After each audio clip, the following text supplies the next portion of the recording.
Mwaka 2022, hali ya usalama wa Burkina Faso ilikuwa mbaya zaidi kuwahi kushuhudiwa. Mashambulizi ya wanamgambo wa Kiislamu yalizidi kila kona, yakiharibu vijiji, kuua watu na kusababisha maelfu wakose makazi. Wananchi walikuwa wamechoshwa. Jeshi likiwa ghalani lilihisi limeachwa peke yake na serikali isiyo na maono. Hapo ndipo kijana jasiri Luteni Ibrahim Traore, afisa wa jeshi mwenye ushawishi mkubwa miongoni mwa wanajeshi wenzie, alikuwa akitazama hali hii kwa huzuni kubwa isiyoweza kuelezeka. Ibrahim Traore, kijana mwenye ushawishi ambaye alikuwa akitokea jimbo la Bobo Dioulasso, aliapa kuilinda nchi yake dhidi ya chochote, haijalishi adui atatoka ndani au nje ya taifa lake, hatosita kusimama na kupambana naye.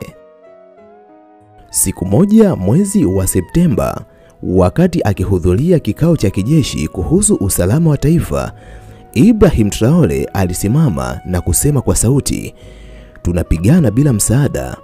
Viongozi wetu wanakula, sisi tunakufa. Je, bado sisi ni jeshi au watumwa wa siasa?" Kauli hiyo ambayo ilitamkwa na Ibrahim Traore iliibua msisimko mkubwa. Wanajeshi waliokuwa wakijaa hasira walimkubali kwa kishindo, na kundi la maafisa wa kati na wa chini lilianza kukutana kwa siri, wakijadili njia ya kuokoa taifa lao, hata kama ni kwa kutumia silaha dhidi ya utawala ambao ulikuwepo madarakani kwa wakati huo. Ilipofika Septemba 28 mwaka 2022, usiku wa manane, katika kambi ya kijeshi ya Camp Sangoule la Mizana huko Wagadugu, Ibrahim Traore na washirika wake wa karibu walifanya kikao cha mwisho. Ramani za miji, orodha ya vituo vya habari, ikulu na ofisi za kijeshi zilikuwa mezani, na mpango ulikuwa wazi kwa washirika wote wa Ibrahim Traore. Na hapo ndipo mambo yafuatayo yalipoanza kutekelezwa. Ili kuhakikisha mpango wa mapinduzi unafanyika katika ufanisi wa hali ya juu, Ibrahim Traore na wafuasi wake wakaingia katika plani nzito ya kupanga kufanya mambo yafuatayo. Jambo la kwanza ni kuteka studio ya televisheni ya taifa RTB. Jambo la pili, kudhibiti ikulu ya rais. Jambo la tatu, kumweka Daniba chini ya ulinzi. Jambo la nne, kutangaza mapinduzi kwa umma. Asubuhi ya Septemba 30, milio ya risasi ilianza kusikika katikati ya Wagadugu. Wananchi walihofia. Vikosi vya Ibrahim vilianza kudhibiti maeneo muhimu. Vituo vya redio na TV vilitekwa. Mabango yakatapakaa kila kona ya Wagadugu yakisema, "Jeshi limechukua madaraka." Wakati huo huo, Rais Paul Henri Daniba alikuwa mafichoni. Rais aliyepinduliwa madarakani, yani Paul Henri Daniba, alijaribu kuunganisha vikosi vya majeshi vilivyobaki, lakini jitihada hizo hazikuzaa matunda, na ndipo alipoona hana uungwaji mkono katika pande zote za taifa lake. Rais Daniba akakubali kujiuzuru. Ilipofika Oktoba 2, 2022, kupitia runinga ya taifa, uso wa Rais Ibrahim Traore ulionekana kwa mara ya kwanza mbele ya taifa zima. Alivaa sare za kijeshi, macho yake makali, lakini sauti yake ilikuwa tulivu sana. Ibrahim Traore alinukuliwa akitamka maneno haya, "Tumeipindua ili kuokoa nchi yetu. Hatulengi madaraka ya muda mrefu, lengo letu ni kuleta usalama, hadhi na heshima kwa watu wa Burkina Faso."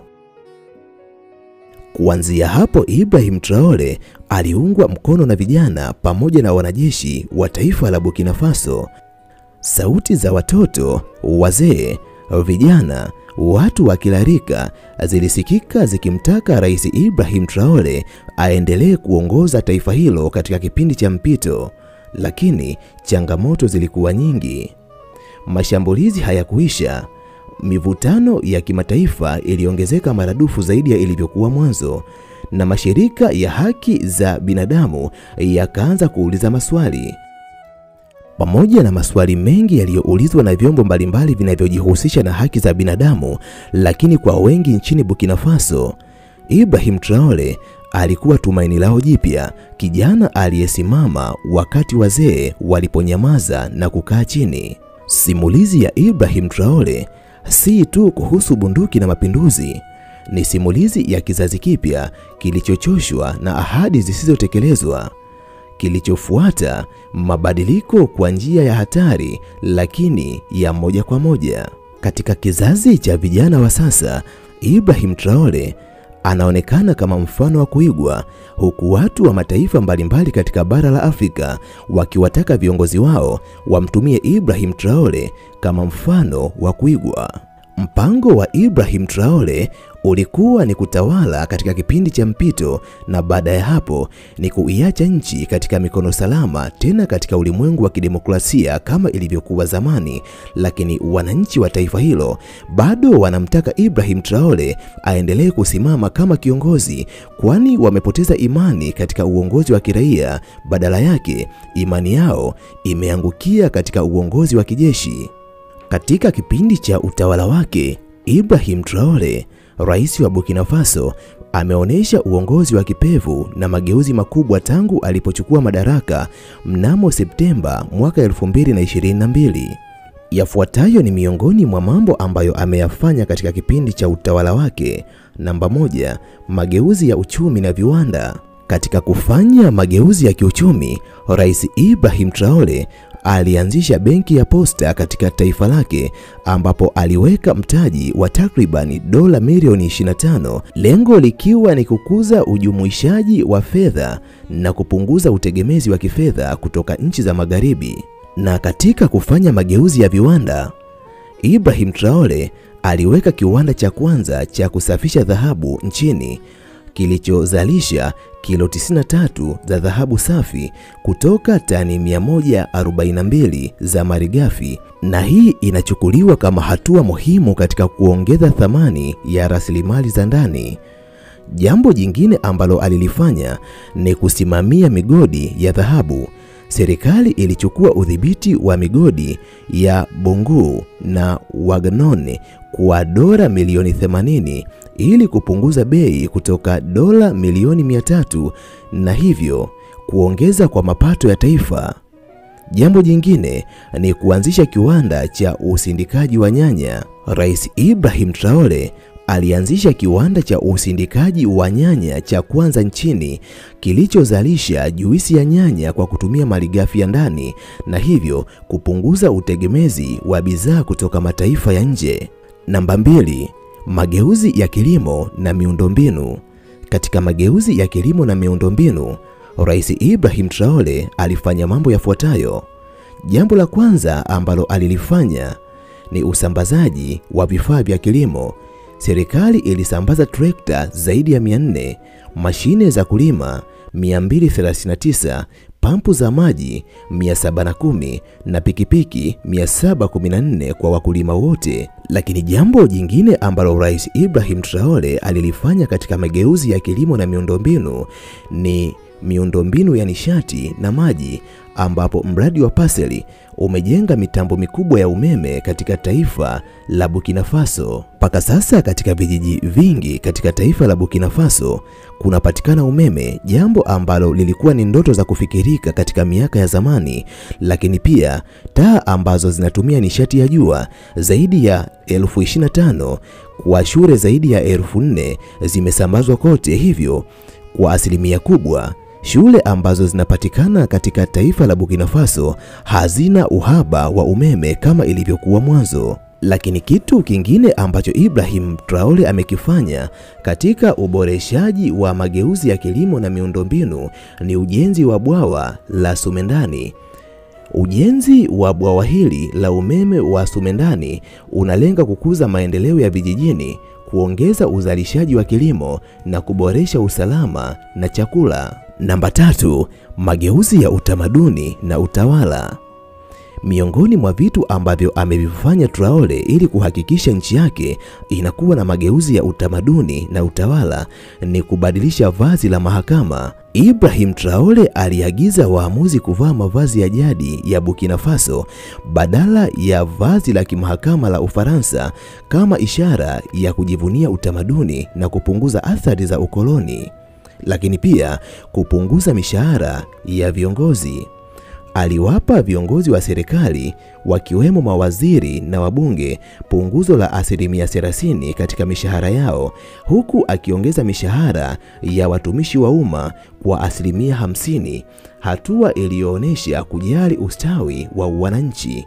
Lakini jambo jingine ambalo alilifanya ni kukomesha utegemezi wa nje. Katika kutekeleza adhima hii, Rais Ibrahim Traore aliipinga mikopo kutoka Benki ya Dunia na Shirika la Fedha la Kimataifa International Monetary Fund IMF, akisisitiza kuwa Afrika inahitaji kujitegemea kiuchumi. Namba 4, usalama na siasa. Ili kuhakikisha usalama na siasa katika taifa lake, Rais Ibrahim Traore alianzisha mapambano dhidi ya vikundi vya kigaidi. Serikali imeanzisha operesheni za kijeshi ili kurejesha udhibiti wa maeneo yaliyoathiriwa na vikundi vya kigaidi, ingawa changamoto za kiusalama bado zipo. Lakini pia katika jitihada za kuimarisha usalama na siasa, Rais Ibrahim Traore aliimarisha uhusiano na Urusi na kuondoa majeshi ya Ufaransa nchini, hatua ambayo inalenga kuongeza uhuru wa kisiasa na kiusalama. Inawezekana ukawa unajiuliza, ni kwa sababu gani Rais Ibrahim Traore aliamua kufanya mapinduzi ya kijeshi? Na zifuatazo ni sababu ambazo zilipelekea Ibrahim Traore akafanya mapinduzi katika taifa la Burkina Faso. Namba 1, kushindwa kwa uongozi wa awali kukabiliana na ugaidi. Serikali ya Rais Paul Henri Daniba aliyechukua madaraka Januari 2022 kupitia mapinduzi alishindwa kurejesha usalama nchini licha ya kuahidi kufanya hivyo. Vikundi vya kigaidi vinavyohusishwa na Al-Qaeda na IS vilizidi kuteka maeneo ya nchi na takribani ya 40% ya ardhi ya Burkina Faso ilikuwa nje ya udhibiti wa serikali wakati huo. Namba 2, hasira ya wananchi na wanajeshi. Wananchi walikerwa na ukosefu wa usalama, uhaba wa chakula na huduma za msingi katika maeneo yaliyozingirwa na waasi. Wanajeshi walioko mstari wa mbele walikuwa wakikosa vifaa vya kutosha na msaada kutoka serikalini. Namba 3, kukosa uaminifu kwa Daniba. Daniba alilaumiwa kwa kujihusisha zaidi na siasa na maisha ya kifahari badala ya kushughulikia masuala ya usalama katika taifa lake. Traore na wanajeshi wenzie waliona Daniba ameshindwa kutimiza ahadi zake za mapema na ndiyo maana wakafanya jitihada za kumuondoa madarakani. Namba 4, kupigania uhuru wa kitaifa. Traore alidai kuwa taifa linapaswa kujitegemea na kujiondoa kwenye utegemezi wa kikoloni, hasa kwa Ufaransa na taasisi za kimataifa kama International Monetary Fund.